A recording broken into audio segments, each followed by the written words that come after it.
How you doing today? Welcome to the Bergen Outlook. I'll be your host for the afternoon, Winston Azzam. With me today, I have the starting point guard for the Bergen Bulldogs, my dear friend, Paolo Trujillo. What's going on? How you So doing? big time. How you doing, brother? What's going on? How are you? I'm good. So, Paulo, tell us a little bit about yourself, how you got into basketball. Have you always done it? Was it your first love? No, it wasn't my first sport. I started playing basketball about 5th, 6th grade. I started really taking it serious like 7th and 8th grade. I took it all serious through high school, and right now it's my passion. Nothing makes me happier than basketball. I feel like something I could always rely on to keep me happy whenever whether I'm happy, sad, just basketball all the time. Keep you level-headed. Something like that, yeah. Okay. Keep me focused on what needs to be done, stuff like that. All right. Well, what high school you went to? I played at Dumont High School. Dumont? Yeah. Bergen County, right? Bergen County, yep. All 4 years. How'd you go? You was freshman, JV, my varsity? freshman year, I was on freshman and JV. My sophomore year, JV, varsity. Then junior and senior year was varsity. Have you played any of your positions besides the one or the point guard position? Point guard, shooting guard, maybe a little forward here and there, but usually I'm just always a guard. Usually a guard? Yeah. Okay, so you're usually used to being like the floor general of the court, like directing everything with traffic. Yeah. That was especially my main role this year, just being a floor general, being a point guard, being a leader on the court. Okay. So was Bergen your first choice to come here, or did you go anywhere else before that? When I graduated from Dumont in 2010, I went to St. Thomas Aquinas, a Division II school in New York. Okay. I didn't really work out too well over there, so I ended up transferring to Bergen fall 2011, and then I started playing the past few seasons I played here at Bergen. Did you always start when you were at Bergen, or did you have to work your way up the ladder? Definitely had to work my way up the ladder. Wasn't recruited, had to kind of walk on, try out, really start from the bottom. My freshman year, I started working my way up, especially as the season went through, especially halfway through the season. Earned myself a starting spot for a couple games, and a couple players dropped, and we just had to, change up a couple rules, so I was just coming right off the bench and still getting a good amount of minutes, but, I was fine with coming off the bench, being an energy guy. And then this past year, my sophomore year, I was a starter for every game. Oh, okay. So this was your last season here with Bergen? Yeah, it's my sophomore season. Any aspiration on where you want to go next, take your talents? It looks like right now, Rutgers Newark is my top look, so I might be going there. Coach actually just let us know yesterday that we have a showcase on April 14th. Okay. So hopefully at that showcase, there'll be more college coaches there, and hopefully I could get other looks, and then we'll see if we take it from there. Oh, okay. So how's the season so far here at Bergen? This season was great. Definitely probably the most fun season I ever had. Guys were great, teammates, coaches, everyone was we were all one big family. We had a lot of ups and downs, on court, off court, but we were like a true family. We just stuck together, stayed strong. We were second in the conference for most of the year, behind the #1 team in the nation, Brookdale, down in Monmouth County. Okay. To the last week, we fell down to 4th, and then we ended up losing in the conference semifinals. So I mean, it was a fun year though. It was a lot of stuff, a lot of great experiences. I'm gonna cherish it for the rest of my life. Oh, okay. So it was a pretty good time. Did you make it to the tournament or? We made it to the conference tournament, which we lost to Northampton, Pennsylvania. First, second round? Second round. Oh, okay. Good job. If we were to end up winning, we'd actually be still practicing right now for the national tournament, which is actually this weekend. Oh, okay. Yeah. So a little disappointment, but all in all, it's still a pretty good season. Yeah, no regrets. A little disappointment, but it was fun. It was definitely fun. So, basketball being such a team sport that it is, do you find it it's difficult adjusting to new families, once you leave from high school to different colleges? Because you said you came from St. Thomas Aquinas. Right. So how is it adjusting from level to level? I mean, I guess because everyone on the team always shares a common goal, and it's to win. And, basketball's a brotherhood. So all these people that I play with, whether it was at college, high school, other leagues around the area, you create a bond with these people, and usually that bond lasts forever.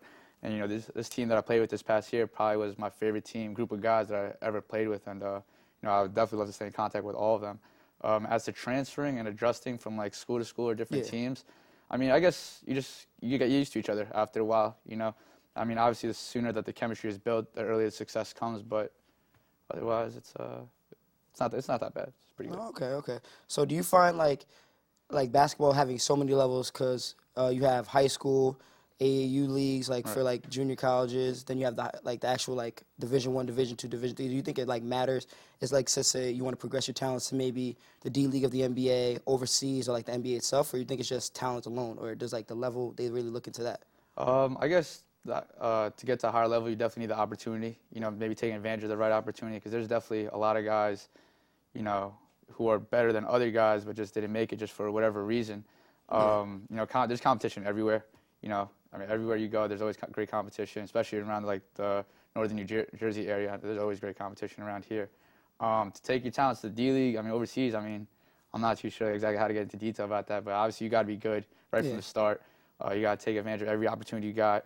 Hopefully you get seen by the right coach, by the right person, and they can help you out from there.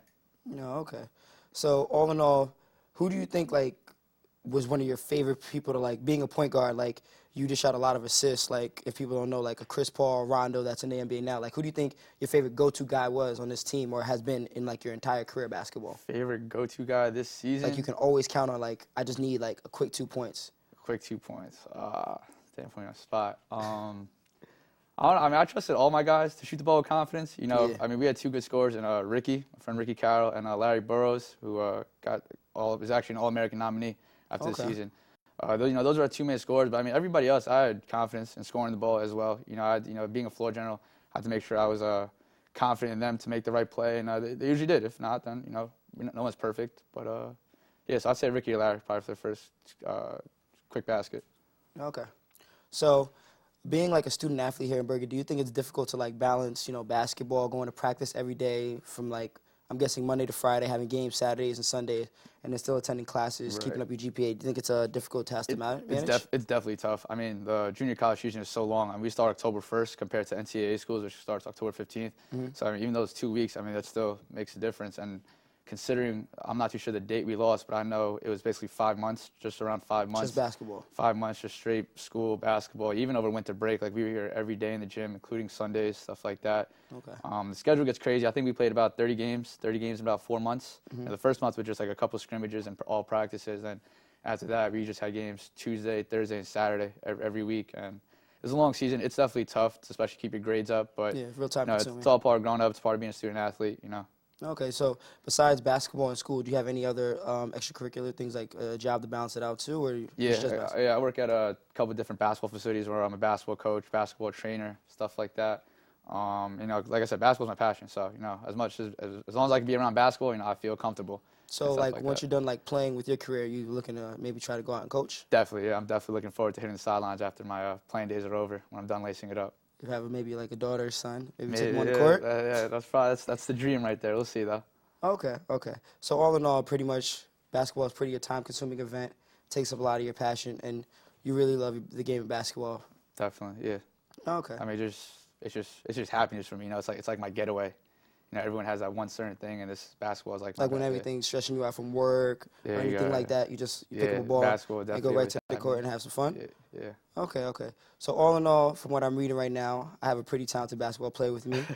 So we'll talk right after this. We'll be back with the Bergen Outlook program, and we'll see more Paolo. We'll talk more basketball, guys. All right, we're back with the Bergen Outlook program. I have with me starting point guard for the Bergen Bulldogs, one of my friends, Paolo. So, Paolo, basketball, being such mainly an African-American dominated sport, how do you find yourself of Asian and Hispanic descent, like fitting into that role, whether it's high school, college, NBA? I was always like, that Asian on the team, I guess, everyone, especially when the hype about Jeremy Lin came out last season, every game I went to was like, oh, Jeremy Lin this, Jeremy Lin that, stuff like that. And, it's funny, I mean, it's basketball, it's an entertaining sport. I laughed about it, I joked around with it, had a good time with it. Some of my teammates, Jeremy Lin as well. When I was actually younger in middle school, and I played I was actually more of like a forward center in a way. Like when I first started off, being specific Filipino looking Asian, they would call me Yao Ming. So, I got a little bit of both worlds, But I mean, I think the Jeremy Lin one's more funny because he's a guard, so kind of replicates my game a little bit more. But it's cool. I like there's always great competition everywhere. So I think at the end of the day, it doesn't matter what your race is. Just like can you play or not? That's what matters about the most. And so to be honest, I gotta be honest with you. If Jeremy Lin came up to you one-on-one, are you taking him to 11? You taking him? I'm taking him. Yeah, I'll definitely take him. You gonna take him? You think you can push him to 11? I think so. Yeah, we'll see. We'll see how it goes. I don't know if I'll win, but I think I could definitely give him a hard time. We'll see. Maybe. Yeah, get a little aggressive with him, but we'll see. I don't know. He is 6'3", about what, 5'11"? Yeah, we'll see. 6 with your shoes on. Yeah, 6'1". Oh. So, has it changed since you've been a little kid? Have you always liked the same team, whether it's college or NBA? Do you have both, or you just watch one particular league? I mean, for both college and NBA, I never really liked a specific team. I always liked players. You know, the reason I really started playing basketball was when Jason Kidd was on the Nets. Oh, okay. You know, Jason Kidd was like my idol. Like, you know, I had the posters of him. I had like a full jersey of him. You know, I'd try to draw a picture of him, stuff like that. You know, Jason Kidd, you know, he's the reason I started playing basketball. So he was always a great player I like to watch. Nowadays, you know, coming up, you know, I just always like watching point guards, like Rondo, Chris Paul. Anyone in particular like you like, or just all the point guards as a whole? I mean, just a lot of the main guys, you know, the all-stars that you hear about every year. Deron Williams. I mean, even now, even though I graduated the same year as him, Kyrie Irving. You know, I mean, he's just taking off. He's got my age. Phenomenal. Yeah, he's just being phenomenal. He's about to be a top point guard in the league, I think. You know, I like watching clips of Magic Johnson back in the day. Okay. You know, so if I ever like, you know, go on YouTube, watch a couple of Magic Johnson clips, stuff like that. But my favorite player is Kobe. Kobe? Overall, yeah. Since number 8 Kobe or number 24 Kobe? There's two different Kobe's. Kobe Bryant in general. Okay. Kobe Bryant in general. Kobe Bean Bryant? Kobe Bean Bryant. I respect it. Nah, he's always been my favorite player just because of how competitive he is, you know, how just aggressive, you know, much of a leader. You know, a lot of people like bash him for like the negative attitude he has, but you know, I just think it's his fiery competitiveness. Yeah, he's a winner. Yeah, and I respect it. He'll do whatever it is to win, so I like that. All right, so like before games, do you watch any of your favorite players to like get yourself hyped, motivated, you know? You know, if I get a chance, you know, if I could watch a little clip, why not? Otherwise, you know, just tune in some music, and if I don't have music, I just stay quiet, just chill, relax. You know, I try not to think about the game too much, but also try not to get too sidetracked. You know, I like to stay focused. You know, think about like, you know, what I'm gonna do about the game. You know, things I could do to like, you know, lead my team to hopefully win. Okay. Now, being the point guard of the team, which is the one position for those that, or for some of our viewers that don't know, you're the floor general of the court. Like, you direct everyone with traffic from positions 1 to 5, because you also accounting for yourself. Do you find it difficult managing like a team, like you just said, Ricky and Larry on the team that were on the team with you this year? Right. Do you find it difficult to manage like a lot of players who have the ability to score, and then you also have to account for like yourself, your other big men? It's tough, you know. I mean, I guess it's not easy as it sounds. You know, I gotta keep everyone involved. I gotta keep everyone like in the flow of the game. You know, whether a guy doesn't get a touch for like 2 minutes, you know, I gotta make sure he stays focused. Let him know, like, hey, work to get open. I'm gonna definitely get you the ball. You know, I know all my teammates knew I was an unselfish player. You know, I never really cared about scoring. I want these guys to score. I want everyone on my team to get 20 points a game, and I'll just get like 4 points, 6 points, maybe 8 points a game. All that matters is the assists. Yeah, I mean, that was really my focus. I mean, a lot of players, they go out there and try to get their points. Me, I try to get my assist. Yeah, so you're a team player. Yeah, just try to be my assist and just really be a leader.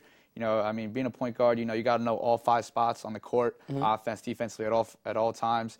So, you know, if I see a guy out of position, whether it's offense or defense, you know, I got to yell at him in the middle of the play and let him know, you know, you have to go there. So, it's a responsibility, but, you know, I liked it. You know, it was a challenge, but, you know, also some of my coaching instincts, you know, just my natural love for the game just came easily to me in a way.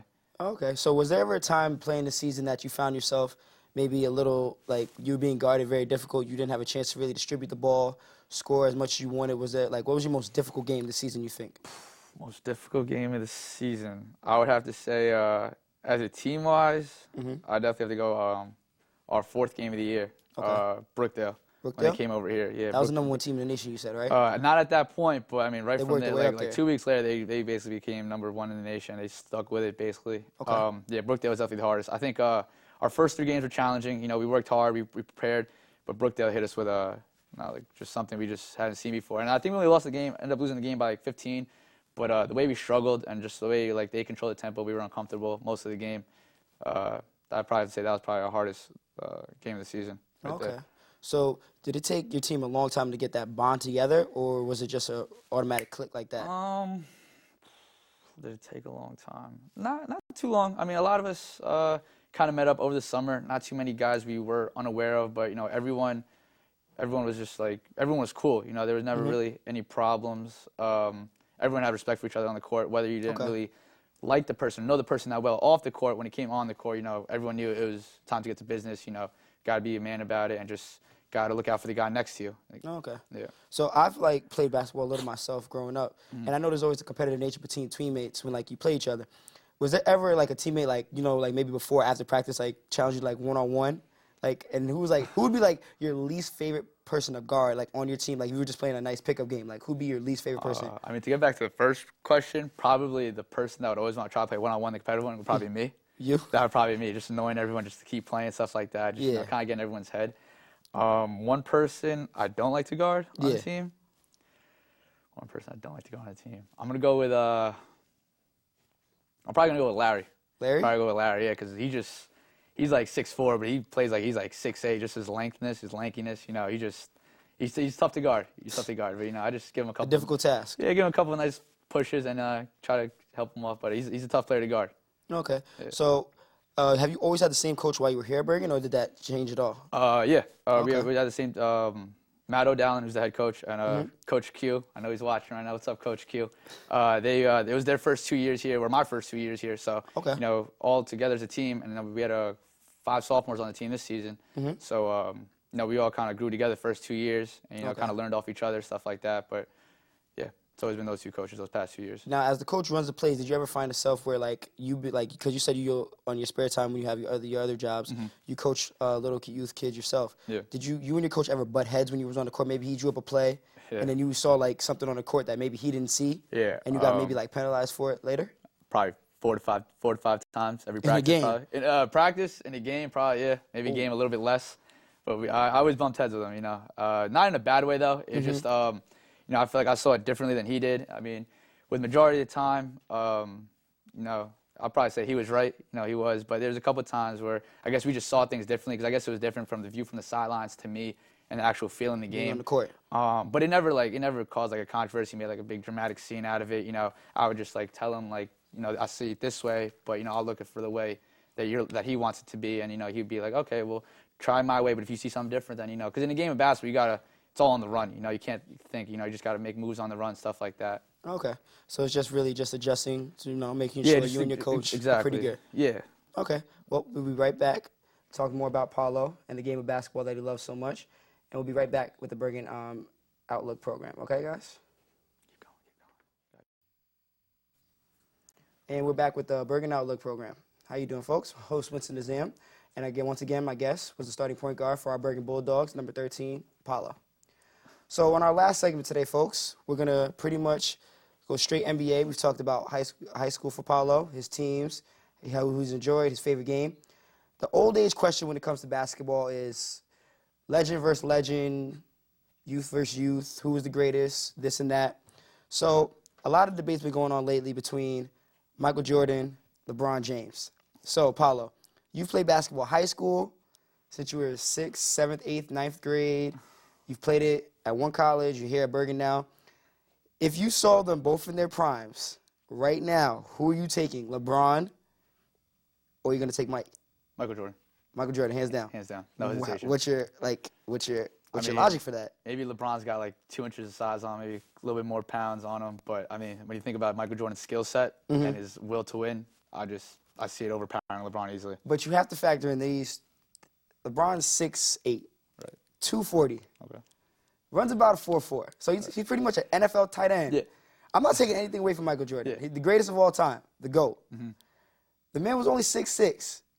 He could jump out the gym. But at the end of the day, LeBron, we see what he does on the court. It's amazing. Absolutely. So you're really going to sit there so if they played a game out of 10 games, you know, time frames 2-11. Right. And 2s were counted for. How many games do you see Mike winning? How many games do you see LeBron winning?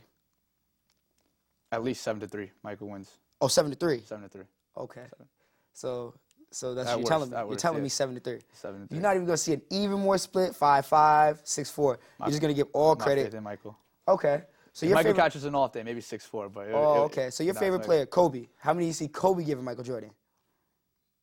I'm gonna go 6-4. 6'4". Still Jordan. So you give Kobe Jordan more of wins an 6. advantage. I Now, do. what advantage do you give Kobe more than LeBron?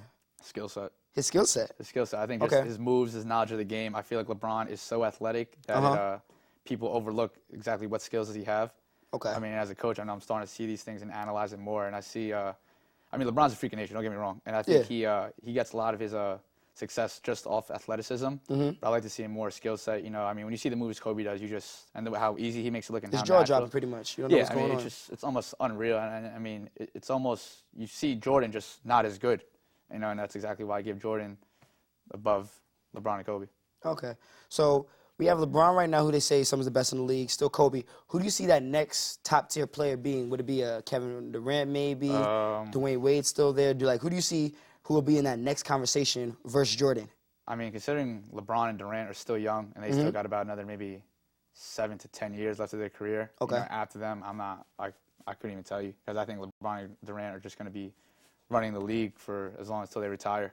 So after them, I mean, we'll see. Maybe it's a kid that's in high school right now. You never know. Another Jordan just coming out, North Carolina and all. You never know. I mean, there's probably a kid right now working in the gym who's looking to take that spot. So we'll see. Time will tell. We'll see. All right. So who do you think is winning the NBA Finals this year? Who do you have? Who's your pick? NBA Finals this year. I really might have to go with Miami. They're playing great basketball right now. Mm-hmm. If not Miami, I'd like to see my Lakers win it, but they're killing me right now. How do you feel about that Dwight Howard trade? I liked it. Still like it? He's starting to be the Dwight Howard that we traded for him, that the Lakers wanted. So if he keeps it up, I mean, we'll see. I mean.